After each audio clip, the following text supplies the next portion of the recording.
1896 United states of America. एक किसान जिसका नाम थॉमस मैकडोनल्ड था, उसने पैटन नाम के एक इंसान का मर्डर कर दिया। मगर जब वो पकड़ा गया तो पता चला कि उसके लैंड ऑनर ने उसे पैटन को मारने के लिए हिप्नोटाइज किया था। वहीं दूसरी ओर हिप्नोटिज्म की मदद से 52 साल की महिला डी चैन ने अपना 127 किलो वजन घटाया।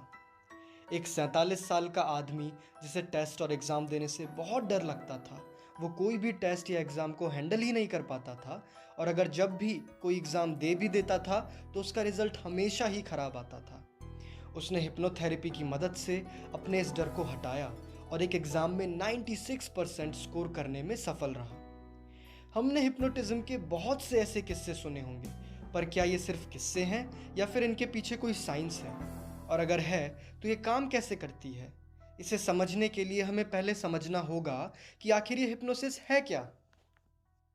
दोस्तों, इस वीडियो को लास्ट तक ज़रूर देखें, क्योंकि लास्ट में हमारी एक छोटी सी पर बहुत इंपॉर्टेंट कन्वर्सेशन होगी एक क्लिनिकल हिप्नोथेरेपिस्ट के साथ। तो चलिए शुरू करते हैं।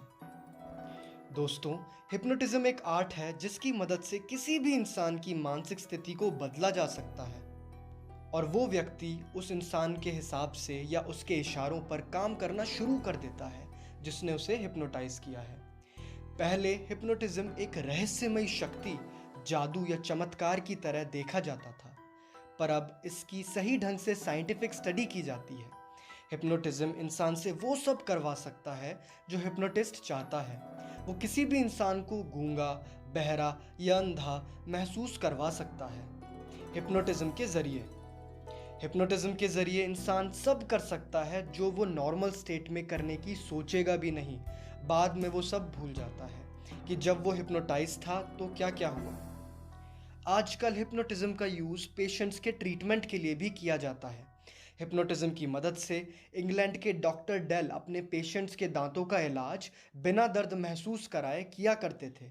यहाँ तक कि हिप्नोटिज्म की मदद से एक माँ अपने बच्चे को बिना दर्द महसूस किए जन्म भी दे सकती है। हिप्नोटिज्म का यूज़ मानसिक परेशानियों को भी दूर करने के लिए एक थेरेपी के रूप में भी किया जाता है।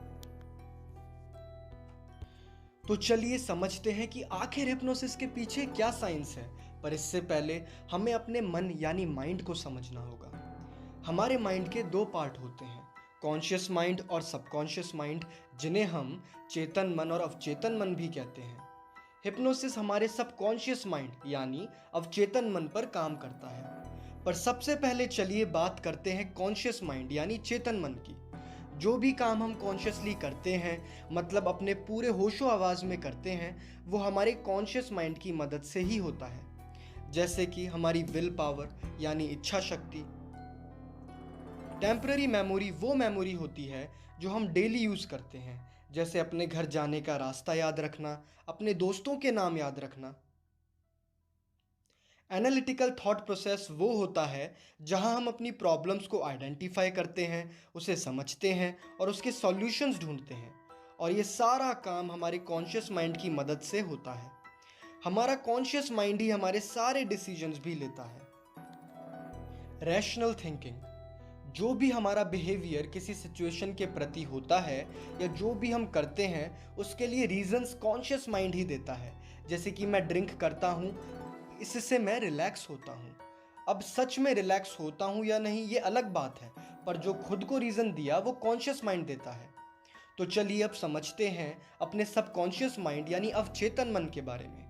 हमारी जितनी भी आदतें होती हैं सबकॉन्शियस माइंड के द्वारा कंट्रोल की जाती है, या ये कह लीजिए कि सबकॉन्शियस माइंड हमारी सारी आदतों को कंट्रोल करता है। जैसे कि नाखून चबाना, बार बार अपने बालों को छूना, छेड़ना।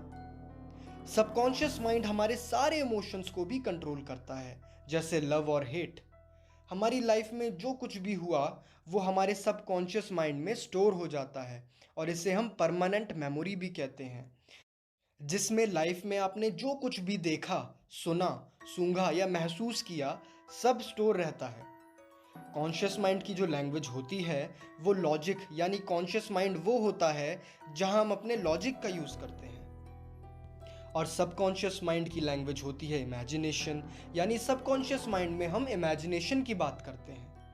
ज़्यादातर हम अपनी इच्छा शक्ति को अपने इमोशंस को दबाने में यूज़ करते हैं, लेकिन दबे हुए इमोशंस स्ट्रेस का कारण बन जाते हैं। जब भी हमारे लॉजिक और इमेजिनेशन में टकराव होता है, तो हमेशा इमेजिनेशन ही जीतता है, क्योंकि जो हमारा सबकॉन्शियस माइंड होता है वो सच्चाई यानी रियलिटी और झूठ यानी नॉन रियलिटी में कभी फर्क ही नहीं कर पाता।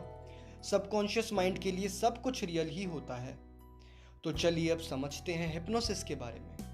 हमारे कॉन्शियस और सबकॉन्शियस माइंड के बीच एक फिल्टर होता है जिसे हम क्रिटिकल फैकल्टी कहते हैं।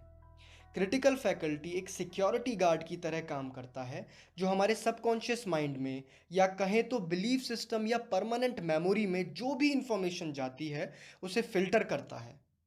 अगर आप कोई भी लॉजिकल या फालतू बात को सुनते हैं तो आपकी क्रिटिकल फैकल्टी या सिक्योरिटी गार्ड उस बात को फिल्टर करती है और आपके बिलीफ सिस्टम में जाने से रोकती है। 7 साल तक के बच्चों में क्रिटिकल फैकल्टी नहीं होती है, तो वो जो भी सीखते हैं या समझते हैं वो डायरेक्ट उनके सबकॉन्शियस माइंड में चला जाता है। हिप्नोसिस में क्रिटिकल फैकल्टी किसी भी थॉट या इंफॉर्मेशन को बिना फिल्टर किए आपके सबकॉन्शियस माइंड में जाने देता है और आप सजेशंस को सीधा रिसीव करने लगते हैं।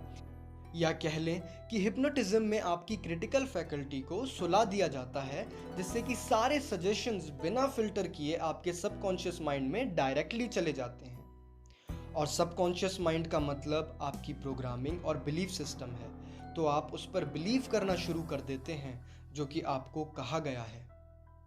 तो चलिए चलते हैं अपनी special guest Mrs Anuja Chaturvedi की ओर, जो कि एक सर्टिफाइड क्लिनिकल हिप्नोथेरेपिस्ट और काउंसलिंग साइकोलॉजिस्ट हैं। Hello ma'am. Ma'am, there is much confusion between who can be hypnotized and can't. So ma'am, can anyone be hypnotized?